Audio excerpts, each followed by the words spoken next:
Live from the National News Studio, Sri Lanka.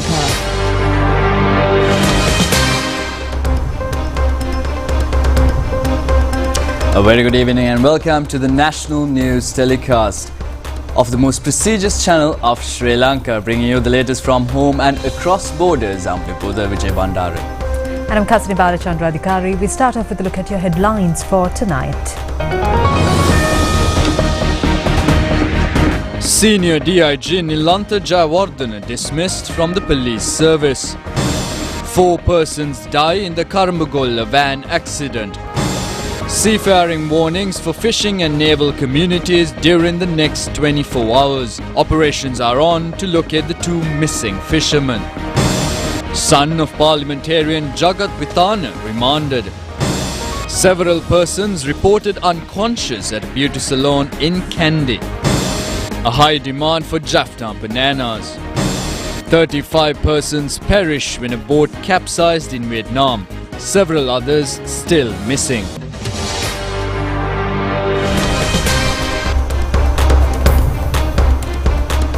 And now for those stories and other news items in detail, starting off with local news.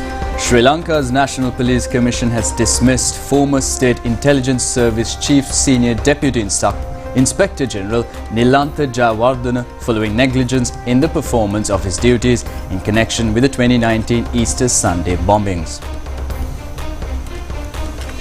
Senior DIG Nilantha Jayawardena was placed on compulsory leave as a result of being accused of the Easter attacks. A charge sheet was handed over to him by the National Police Commission on the 17th of November 2023 pertaining to the Easter Sunday bombing incident. Upon consideration of the response of Nilantha Jayawardena relating to the charge sheet, the National Police Commission, which met on the 21st of March 2024, has decided to conduct an orderly disciplinary inquiry. Report of the disciplinary inquiry conducted by a 3-member committee was forwarded to the National Police Commission on the 4th of this month. The NPC, after conducting a deep analysis on all reports and documents filed along with the report, has made several observations. Accordingly, the Commission has decided that Senior DIG Nilantha Jayawardena was guilty to all the accusations levelled against him in the charge sheet. The Commission, after considering of the seriousness of the offences committed by him, has decided to expel him from police service according to the regulations of the Establishment Code. Director of Mass Communication for the Catholic Church, Reverend Father Jude Krishantha, has expressed his opinion at a media briefing in Colombo today. Reverend Father Jude Krishantha said that they have been demanding 3 previous governments during the past 6 years to subject Nilantha Jayawardena into a judicial investigation and to take disciplinary action. However, all these governments had overlooked their requests, and these governments also kept him in this position for 6 years, which was a serious offence. The Director of the Mass Communication for Catholic Church further said, however, it was the government under the presidency of Anukumar Dissanayake initiated investigations and brought forward the expulsion of Nilantha Jayawardena from his position. He also stated that they expressed their thanks on behalf of the Catholic community for the action taken by the President in this connection.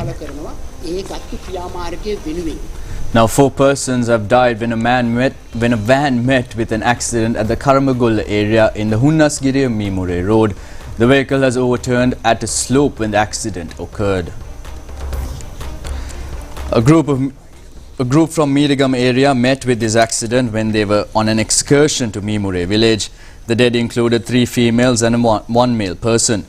The owner of the vehicle and a 5-year-old child have been admitted to the Kandy Teaching Hospital with serious injuries. According to police, the van had rolled down from an upper bend to the lower bend at a slope on the road and had stopped near the main road. It has been reported that there were 6 persons in the van during the accident.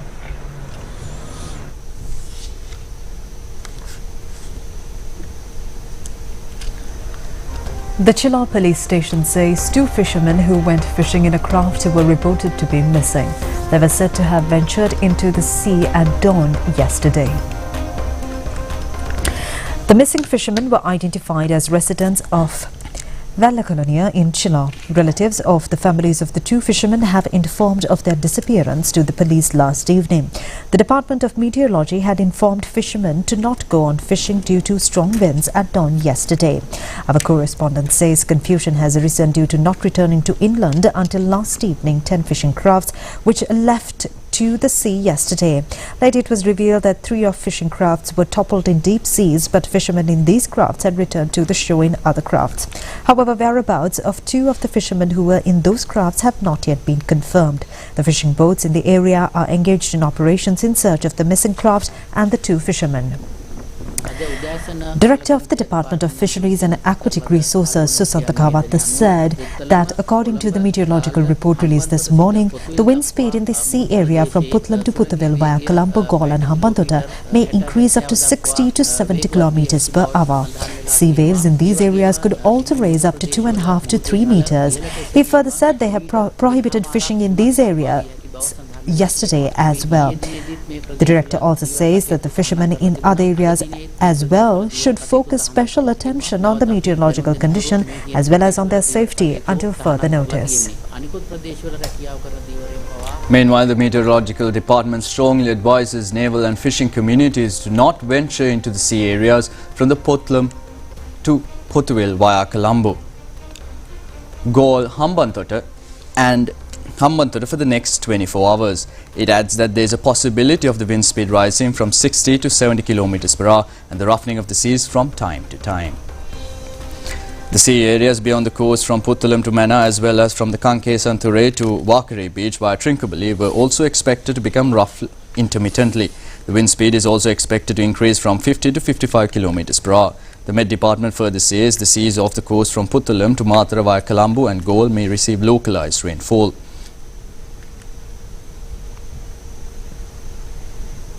Our Batticaloa correspondent says strong and gusty winds prevail in the coastal areas of the Kattankudi and New Kattankudi area.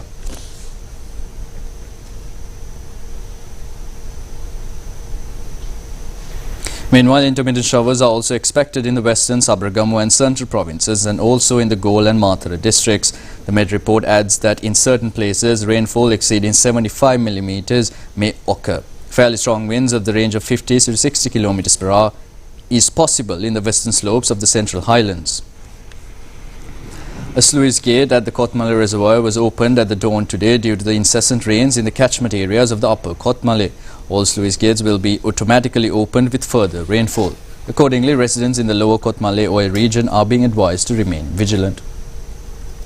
Rasika Buddhika Vitana, son of parliamentarian Jagat Vitana, has been imprisoned until the 1st of next month as per an order issued by the Matagama Magistrates Court. Rasika Buddhika Vitana was taken into custody yesterday by the Valana Central Anti-Corruption Unit regarding lack of clarity in the documents of a jeep and changes done on it. He was presented before the Matagama Magistrates Court today. Matagama Chief Magistrate Asanka Hettiavatta ordered the suspect to be imprisoned until the 1st of August.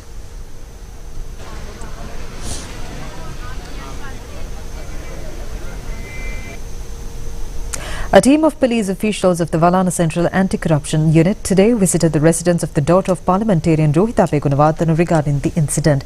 The residence is located at Deldu area in Kalutara. The officials had to return since no one was present at the residence at that time, according to reports. A group at a beauty salon located in a multi-storied building on the Kandi Peradini Road were reported to have been hospitalized after fainting. 6 females and a youth male had lost consciousness and rushed for the treatment. Many business places on portion of Kandi Peradini Road were reported to have used electricity generators for the past 20 days as power supply to this section of the road was obstructed. Hospital sources say the beauty salon was also using electricity generator to power an air conditioner after closing all doors and windows of the building. On the day of the incident, an employee of a nearby shop was reported to have gone to the salon and found the group lying unconscious. The hospital reports point out that the condition of the affected persons are returning to normalcy. Meanwhile, an eyewitness said that the area has not been receiving power since this morning. He added that the group in the Salon took a generator and fixed it in their shop while switching on an air conditioner. He also said petrol vapor from the generator may have mixed with the emissions of the air conditioner and caused the disturbance. He further said that there were 6 fainted individuals inside and he believed that 2 of them were customers. The Dairy Hub project to raise the status of the local farmers as per the government program A Rich Country, Beautiful Life commenced today at the Neeravia Mahalali farm in Tambutekama under the leadership of Minister K.D. Lalkantha. The main objective of this project is to increase the milk production as well as to engage young entrepreneurs and women in the dairy industry. Providing loans to selected dairy farmers to start animal farms was also conducted on this occasion. Minister K.D. Lalkantha said that the dairy farmer has to be uplifted from poverty to a middle-class status. Those who are living on the banks of tanks will have to vacate, otherwise shall be vacated. The problem of dairy farmers will also be solved, the minister added.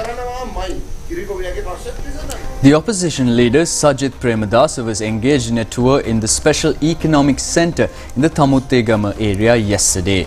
He has met with farmers and the traders. The opposition leader, during his discussions with the farming and trading communities, said he will discuss in Parliament regarding upgrading economic centres.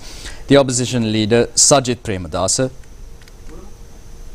said that they are hoping under their government to conduct a proper regularization on the manufacturing process, giving prominence to agricultural equipment, seeds, fertilizers and agrochemicals. He also said that they are not the victorious party but the party in the opposition.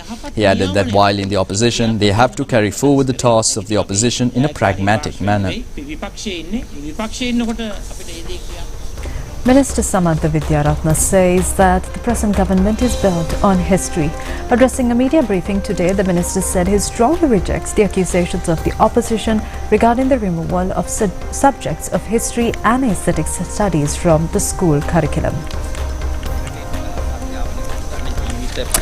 Minister Samantha Vidyaratna said that the NPP is a political movement which had made the sacrifices at the cost of their lives in order to safeguard the free education of the country. The Janata Vimukti Peramuna is considered as the mother party of the NPP. Those who were waging massive struggles to bury free education are now accusing the government, saying that the proposed educational reforms would affect the free education. However, their changes had become futile and they are charging that they are attempting to destroy the subjects history and aesthetic studies. Minister Vidyaratna charged that it was those of opponents who had tried to scrap these subjects in the recent history. There is no future for a nation without history, and he said that the NPP will not move away from its pledges mentioned in the Rich Country, Beautiful Life policy statement pertaining to education. He also said Clean Sri Lanka is an attitudinal change. The two subjects, history and aesthetic studies, will be incorporated into the school syllabus most vibrantly. The economy of the country is coming forward strongly and there's a clear growth in the income and the stock market. The export income has grown in relatively stronger in comparison to the previous era. Now, the banana occupies a special place among fruit plantations in Sri Lanka. There's a special demand for bananas cultivated especially in the Jaffna district. The Jaffna banana cultivators consider the high demand for their products as an achievement by them. Bananas occupy a prominent place in religious and cultural activities of Sri Lanka and also in the food habits. Many consume bananas as a dessert after the main meal. These varieties are mostly cultivated in Jaffna, and apart from being distributed from north to south in Sri Lanka, they are also exported. Both local and foreign tourists equally like Jaffna bananas. A special reason for this popularity has been the cultivation of banana in Jaffna without the usage of chemical fertilizer and pesticides, and by only using organic fertilizer. At the same time, they are produced keeping in mind the health aspect. Somehow, unexpected diseases in banana plants and the damages caused to banana plantations due to excessive rain and strong winds are problems faced by the banana planters. Anyways, Jaffna banana cultivators engage themselves in their plantations by maintaining a continuous supply by fulfilling the popular demand for Jaffna bananas. And now we move on to a short commercial break. On the other side, we've got more local news coming your way. Remarkable to me.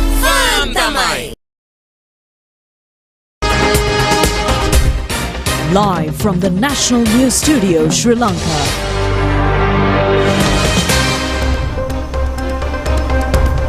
Welcome back, and now in more local news, according to Minister of Health and Mass Media Dr. Nalinda Jayatissa, human and physical resources at the Polonnaruwa Teaching Hospital will be developed under a streamlined program.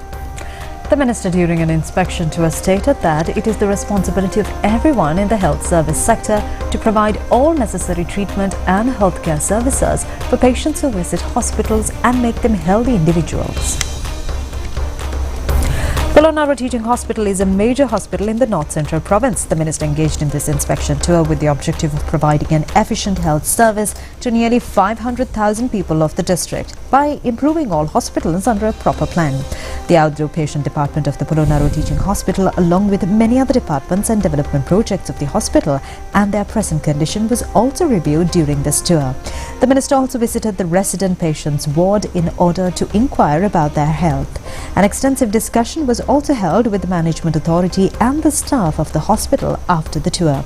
Attention was paid to the increasing of the emergency treatment capacity of beds, the fulfillment of the necessity of a MRI machine, completion of construction work in the second stage of accident and emergency treatment building complex, and several other matters pertaining to the hospital. The minister took a number of positive decisions regarding several problems faced by the medical and nursing officials. 2 blood dripping machines donated by Voluntary Foundation of Hong Kong in Japan were also handed over by Venerable Madhavachiye Dhammajoti Thera to the minister. Meanwhile, measures have been taken to add a new calling system to the police emergency calling service number 119. The police says the aim is to extend a more efficient service to the general public. It has also been pointed out that the installation of the new system, it will become possible to respond instantly to all calls from the general public island-wide.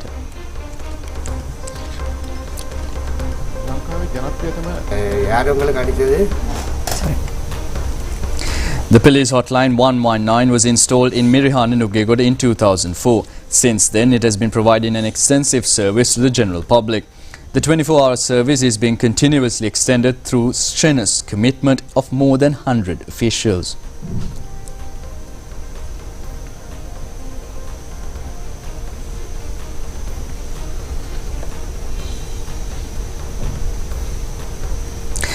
The director of the Command and Information Division, SSP Malin Ajanta Pereira, said that when the general public informs them of any emergency, they convey the information to the relevant police division for immediate response. He added that, for an example, if a shooting had taken place in the Gampaha police division, they would receive an immediate call via 119 regarding the incident.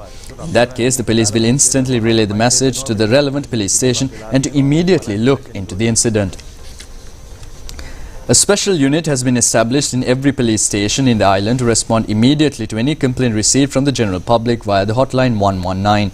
This service has the capability to direct the necessary police officers to the relevant location within a matter of few minutes. SSP Malin Ajanta Pereira said that they receive more than 5,000 calls daily. However, the police are able to take charge of only around 3,000 such complaints. However, a problem has arisen regarding the inability to respond to around 2,000 calls from the general public daily as a result of heavy congestion prevailing in the telecommunications network. The police have recalled previously on the instances of misuse in the service and giving false complaints via the number 119. As a result, the genuine callers are being deprived the opportunity to contact with the police in an emergency situation.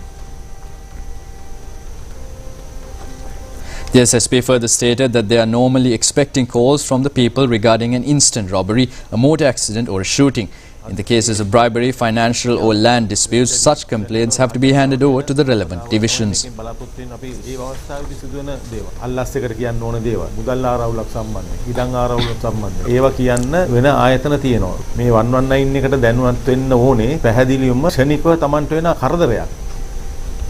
In order to rectify this shortcoming, it is proposed to establish 30 more telephone systems within the next 2 months through expansion of the capacity.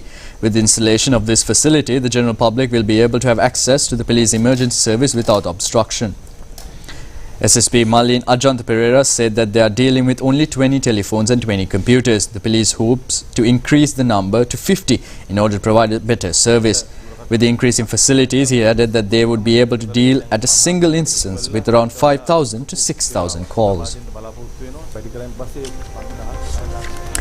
A large number of local and foreign tourists are arriving at Polonnaruwa these days with the start of the tourism season. According to our correspondents, actions are being taken by the present government to improve various facilities there as a tourist destination has resulted in the increase of tourist attraction in Polonnaruwa. Polonnaruwa is a district with topmost attraction of local and foreign tourists. These days, large numbers of tourists can be seen arriving in Polonnaruwa. The tourists show enthusiasm in watching wild elephants at national parks. Accordingly, tourists are spotted especially during the afternoon at national parks. Due to the development of tourism, those who are engaged in self-employment are gaining huge economic benefits in these districts.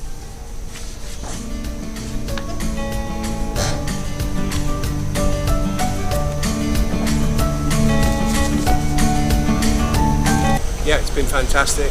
We went to Trincomalee for that first week, and we're exploring around the Sigiriya, we're going to Kandy, and we've obviously just done the national park. It's been wonderful. The locals always put their smile on the face, so I like Sri Lanka people. Also here, national park is very amazing. I love Sri Lanka. Sri Lanka #1. Welcome to Sri Lanka. And now for more local news items in brief. The Sri Lanka Police informs that those who have not yet received convening letters for recruitment as amateur sub-police inspectors and amateur police constables will be given another date. The relevant interviews have been conducted since the 4th of this month. However, due to work stoppages in the postal service in the past few days, the letters mailed to applicants may have reached them after the days of the interviews. Certain groups were reported to have not received them at all. Accordingly, all applicants must inform in writing whether they received the letters or not to the Director Recruitments Division of the Amateur Policeman number 375 Sri Sambuddhatva Jayanti Mawata, Colombo 6, and they will be given new dates for interviews. The Giriyulla police station has been successful in arresting 3 members of a gang engaged in organized stealing of motorcycles.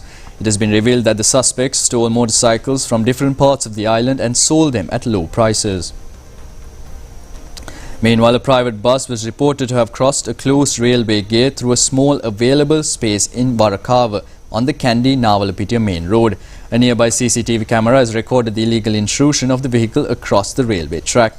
The driver of the bus was taken into custody for the driving of the vehicle without any consideration of an impending danger. The Navalapitiya police station says legal action is to be taken against the suspect by filing a case against him. Minister Professor Krishant Abesena was engaged in an observation tour in the Eastern University. He has met the Vice Chancellor of the university and discussed on the future development activities of the university. Meanwhile, a 55-year-old person was killed in a brawl at a labour quarter in the government Teak Protectorate in Inamalua, Sigiriya. Our correspondent says another person who sustained serious injuries was admitted to the Dambula Base Hospital. An alteration had resulted in the incident. 2 persons have been taken into custody and the Sigiriya police station is conducting further inquiries. The Dean's Awarding Ceremony of LNBTI was held recently, honouring the academic accomplishments of high-performing students. The event featured distinguished guests and notable contributions from both local and international participants. The ceremony was held at the LNBTI City Campus. The ceremony was conducted under the guidance of Vice Chancellor of LNBTI, Professor Anand Kumara. Savada Chicago, a renowned singer from Japan, attended the ceremony as the guest of honor. Students were recognized for meeting specific academic criteria set for excellence in their respective fields. Upon successful completion of their degree programs, eligible students have the opportunity to obtain permanent employment in Japan.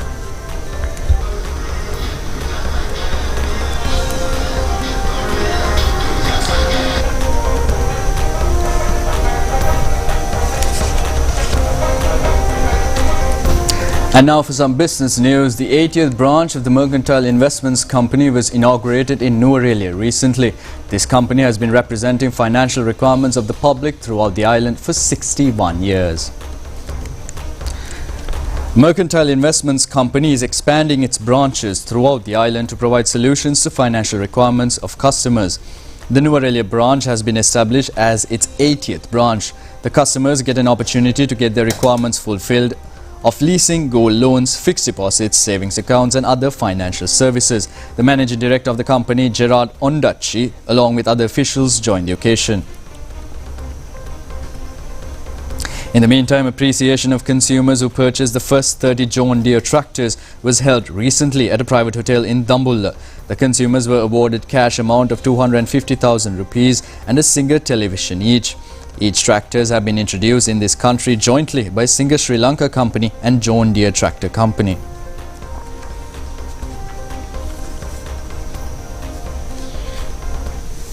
A march organised in parallel to the centenary commemoration of Nalanda College, Colombo was held today. The walk, which commenced in front of the Mallasekhara Hall of the college, was attended by teachers, students and past pupils.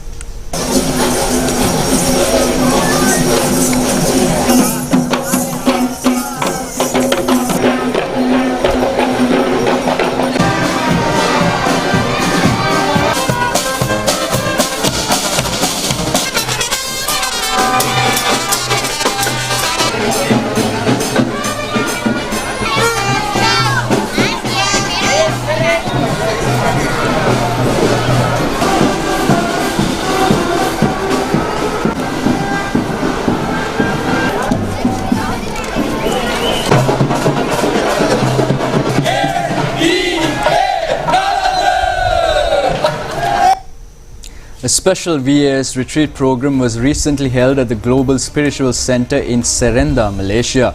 The retreat offered a profound spiritual experience for all participants under serene and sacred surroundings.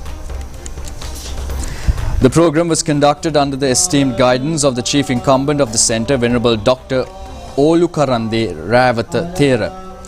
Among the distinguished attendees was the Acting High Commissioner of Sri Lanka in Malaysia, Mohammad Rizvi, who joined many devoted followers in the spiritual observances. The event featured a series of religious activities that emphasized mindfulness, reflection and community harmony.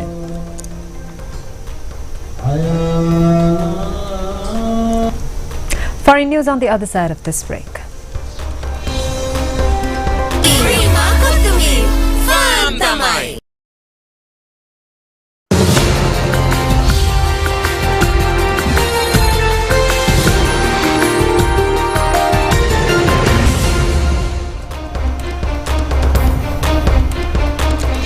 Welcome back. Moving on to news from overseas. A tourist boat capsized in Vietnam's Ha Long Bay, killing at least 35. The boat carrying 53 passengers tipped over during a sudden thunderstorm. More than 20 children were among the passengers. Reports have indicated that rescue teams had found 10 survivors by yesterday evening and recovered 37 bodies by this morning. 4 of the victims have yet to be identified. Rescue teams continued the search through the night and have now brought the salvage boat to shore.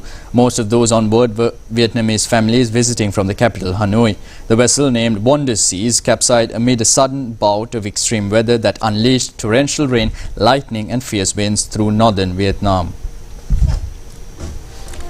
3 powerful earthquakes were reported today off the Pacific coast of Russia's Kamchatka Peninsula. Tsunami alerts were also issued for Russia and the US state of Hawaii, and authorities have since lifted those warnings.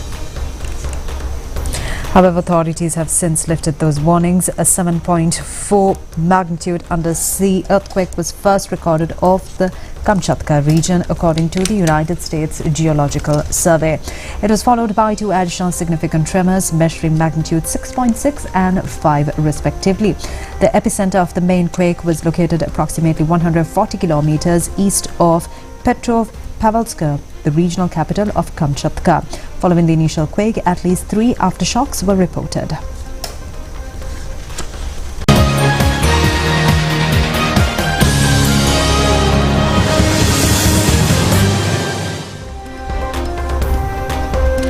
In your sports news tonight, tug-of-war event of the 49th National Sports Festival was won by the North Central Province. And the women's event goes to the Western Province. The National Sports Festival of this year is being held focusing Galle, Mathur and Colombo districts. Tug-of-war event was held yesterday at the Dadalla grounds in Galle. Teams representing the 9 provinces participated in it. The women's finals event was held between the teams of Western and Central provinces. Western province became the winners while the Central province were the runners-up. In the men's finals, the North Central province and the Southern province were qualified while the North Central province became the winners. The Southern province were the runners-up.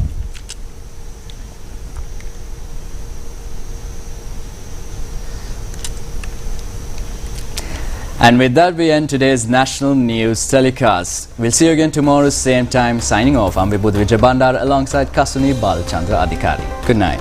Good night.